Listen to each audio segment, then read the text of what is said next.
இந்த உலகத்தில் சின்ன உயிர்லேருந்து நம்ம மனிதர்கள் வரைக்கும் கடவுளுக்கு எப்போ இது செய்யணும்னு கரெக்டாக தெரியும். நம்ம யாருக்கும் எந்த வித கெடுதலும் நினைக்காம கடவுளே நினச்சிக்கிட்டு இருந்தா நமக்கு எப்பயுமே நல்லதே நடக்கும். வாங்க வீடியோக்குள்ளே போகலாம்.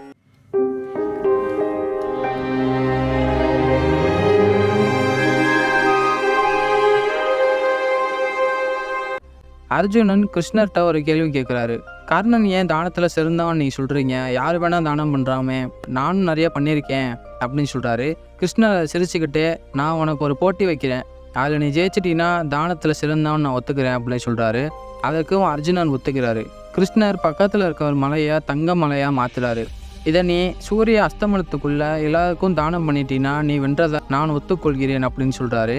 அதற்கு அர்ஜுனன் அவரோட வில் சக்தியை வைத்து அந்த மலையை பல துண்டுகளாக உடைக்கிறாரு. ஊர் மக்கள் எல்லாத்தையும் கூப்பிட்டு வரிசையாக நிற்க வச்சு எல்லாத்துக்கும் ஒன்று ஒன்றா கொடுத்துக்கிட்டு இருக்காரு. கடைசியாக அவர் கொடுக்க முடிக்கிறதுக்கு முன்னாடி ஒரு 5 பேர் வராங்க. சூரியன் அஸ்தமனம் ஆகுது. அவர் கொடுக்கறதுக்கு இன்னும் 2 பேர் இருக்காங்க. அதுக்குள்ளே சூரிய அஸ்தமனம் ஆயிடுது. அடுத்து கிருஷ்ணர் கர்ணன் இடத்துல ஒரு மலையை தங்க மலையை மாற்றி அதை கர்ணன்கிட்ட கொடுக்குறாரு. அதை கர்ணன் பக்கத்து ஊர்லேருந்து ஒரு 2 பேரை கூப்பிட்டு அவங்கக்கிட்ட அந்த மலையை மொத்தமாக எடுத்துக்கோங்க அப்படின்னு சொல்லி கொடுத்துட்றான், தானமாக கொடுத்துட்றான். அதை பார்த்தோன்னே அர்ஜுனனுக்கு ஒரு வியப்பு அடைஞ்சிட்டாரு.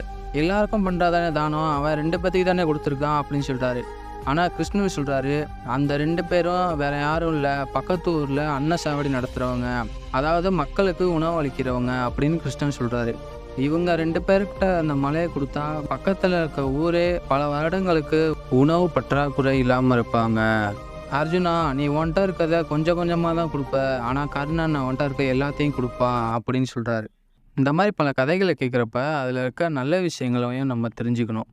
கர்ணன் இந்த பிரபஞ்சத்தோட நியதியை நல்லா புரிஞ்சு வச்சுக்கிட்டனால தான் இன்னும் நம்ம அவரை பற்றி பேசிக்கிட்டு இருக்கோம். இந்த பிரபஞ்சத்தோட நியதியே தான், ஒரு இதை கொடுத்தா தான் ஒன்று கிடைக்கும். ஏன் இந்த உலகத்தை எடுத்துக்கோங்க, காசுன்ற ஒரு பொருளை கொடுத்தா தான் நமக்கு தேவையான பொருளே கிடைக்கிது. நம்மளால் முடிஞ்ச அளவுக்கு நம்மக்கிட்ட இருக்கிறத கொடுத்து உதவுவோம். இதை நம்ம குழந்தைகிட்ட சொல்கிறது மூலயமா நமக்கு அடுத்த ஒரு சங்கதி இந்த மாதிரி பல நல்ல விஷயங்களை செய்வாங்க. நம்ம முன்னோர்கள் கர்ணனோட வீரத்தை பற்றி மட்டும் சொல்லாமல் அவரோட கருணை உள்ளத்தை பற்றியும் சொல்லியிருக்காங்க. இது அவங்க சொல்கிறது மூலயமா அவங்களுக்கு அடுத்த வர தலைமுறைகள் நல்லபடியாக தானம் தர்மம் செஞ்சுக்கிட்டு மற்றவங்களுக்கு எந்தவித தீங்கும் விளைவிக்காமல் இருப்பாங்கன்னு தான் இந்த மாதிரி பல புராணங்களில் இந்த நல்ல விஷயங்கள்லாம் சொல்லப்பட்டிருக்கு.